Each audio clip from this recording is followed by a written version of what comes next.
बिहार चुनाव नतीजों पर अशोक गहलोत ने कहा कि महागठबंधन की हार निराशाजनक है।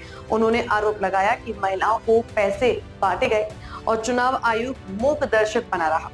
गहलोत ने इसे वोट चोरी करार देते हुए कहा कि धनबल से चुनाव प्रभावित हुए हैं और लोकतंत्र पर खतरा मंडरा रहा है। बिहार के परिणाम जो है निराशाजनक है, इसमें कोई दो राय नहीं, क्योंकि जिस प्रकार का माहौल हमने देखा, एक तो जो महिलाओं को 10,000 रुपये दिए गए, प्रीमा फेसे मैं कह सकता हूँ प्रथम दृष्टिया तो मुझे लगता है 10,000 रुपये दिए गए। वो चुनाव कैंपेन चल रहा तब भी बांटे जा रहे थे, ऐसा कभी होता नहीं है। कैंपेन चल रहा है, पोलिंग होने के एक दिन पहले से पैसे जा रहे खाते में उनके। और राजस्थान देखिए आप, राजस्थान में हम टेलीफोन बांट रहे थे, मोबाइल फोन बांट रहे थे। जिस दिन आचार लागू हुई उसी वक्त मोबाइल फोन बटना बंद, बल्कि जो पेंशन थी बुजुर्गों की, विधवाओं की, निसज्जनों की, बंद, बांट नहीं सकते आप। और बिहार में सब बढ़ रहे थे, पेंशन बढ़ रही थी, पैसा बढ़ रहा था। 10,000 रुपये बिहार जैसे प्रदेश में महिलाओं को मिल जाए तो आप सोच सकते क्या हो सकता है। एक तो वो फैक्टर भी था, और उसी में आता फिर इलेक्शन कमीशन मूक दर्शक बना रहा। उससे क्यों नहीं रोका? 10,000 रुपये बढ़ रहे थे, चुनाव चलते हुए इलेक्शन कमीशन रोकना ही था, उसको रोका ही नहीं उन्होंने। रास्ते में रोक दिया, मोबाइल फोन बढ़ रहे थे रोक दिया, पेंशन रोक दी, वहाँ कुछ नहीं कर रहे थे।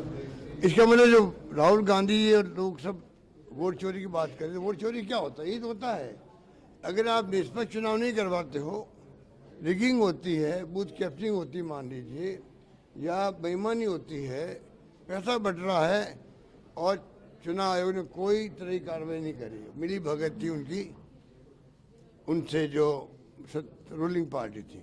और नंबर 3, जो पैसे का धन का तो दुरुपयोग हो रहा आजकल, कोई सोच नहीं सकता, आप हम सोच नहीं सकते कैसे पैसे बढ़ते हैं दिफा बन करके।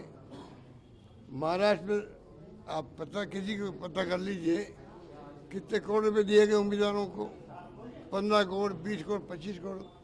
कांग्रेस के पास तो पैसा है नहीं, ना आरजेडी के पास पैसा है। तो जो डेमोक्रेसी के खतरे सामने हैं, चुनाव जीतना एक बात है, चुनाव जीत जाएंगे लोग, एनडीए गवर्नमेंट जीत जाएगी, बन जाएगी, चुनाव जीतना एक बात है।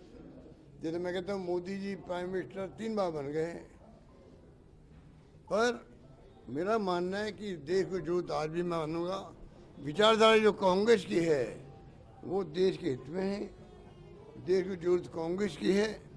और ये लोग जो धनबल इकट्ठा कर लिए इलेक्ट्रल बॉन्ड के माध्यम से, ईडी के नोटिस जाओ, 50 करोड़ आ रहे हैं, 100 करोड़ आ रहे हैं, तो नोटिस खत्म हो जाता है। अब जाके सुप्रीम कोर्ट ने कहा नहीं, वो तो असंवैधानिक है आपके ये इलेक्ट्रल बॉन्ड, बंद कर दो। अरे बंद तो कर देंगे, पर जो पैसा इकट्ठा किया करोड़ अरबों रुपये, वो पैसा हमारे खिलाफ उपयोग करा, रोक क्यों नहीं रहो उसको? आप पैसे जमा करो पीएम रिलीफ फंड में। तो कहने के मतलब कई बातें कहने को है। आज प्रथम दृष्टया ही कह सकते हैं कि 10,000 रुपये महिलाओं को बटना, चुनाव आयोग का कोई रोक लगाना नहीं, पेंशन बढ़ती रही वहाँ पर, और पैसा खूब धनबल का प्रयोग हुआ। एक काम आप करके आए थे।